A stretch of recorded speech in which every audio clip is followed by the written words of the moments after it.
আপনার ভারত যে ধরনের কর্মকাণ্ড করছে এটা অ্যাগ্রেসর।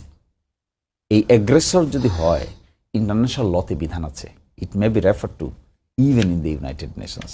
আমরা তো এখন জেনারেল অ্যাসেম্বলির সভাপতি, সুতরাং this issues should be raised everywhere because of their unreasonable behaviour. এটা হতে পারে না।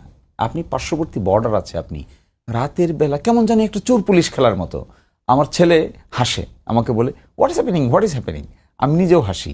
হারকেন নিয়ে দাঁড়ায় আছে, আমাদের লোকেরা বিজিবির সঙ্গে গিয়ে লাইন ধরে দাঁড়ায় আছে, বিজিবি তাকে নিষেধ করতেছে, তারা এখানে আসতে চাচ্ছে। এটা কি কোনো রাষ্ট্রীয় আচরণ?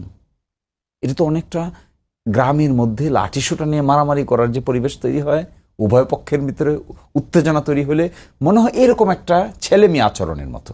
এই যে আমাদের এলাকায় আছে এরকম, হঠাৎ করে মারামারি লেগে ব্রাহ্মণবাড়িয়ে দেখবেন ঠেটা দেয় একজন আরেকজনকে। আশ্চর্য। এইবার একটা জিনিস দেখা যাচ্ছে, আমাদের বিজিবিরা বাধা দিচ্ছে, তাদের সঙ্গে আমাদের ওই সংশ্লিষ্ট এলাকার লোকেরা যুক্ত হচ্ছে, তারা সারা রাত সজাগ থাকছে। এটা গুড সাইন, কিন্তু এটা তো সলিউশন না। ইট ক্যানট বি এ সলিউশন। আপনি পুশ ইন করবেন, আমরা পুশ ব্যাক করবো। কাকে করব? মানুষ তো তারা। আপনি আবার হিউম্যানিটেরিয়ান কজ দেখাচ্ছেন, আবার দেখাচ্ছেন এটা সেকুলার রাষ্ট্র, আমরা হলাম একটা ইন্ডিপেন্ডেন্ট রাষ্ট্র, কোনো আলাপ নাই, আলোচনা নাই।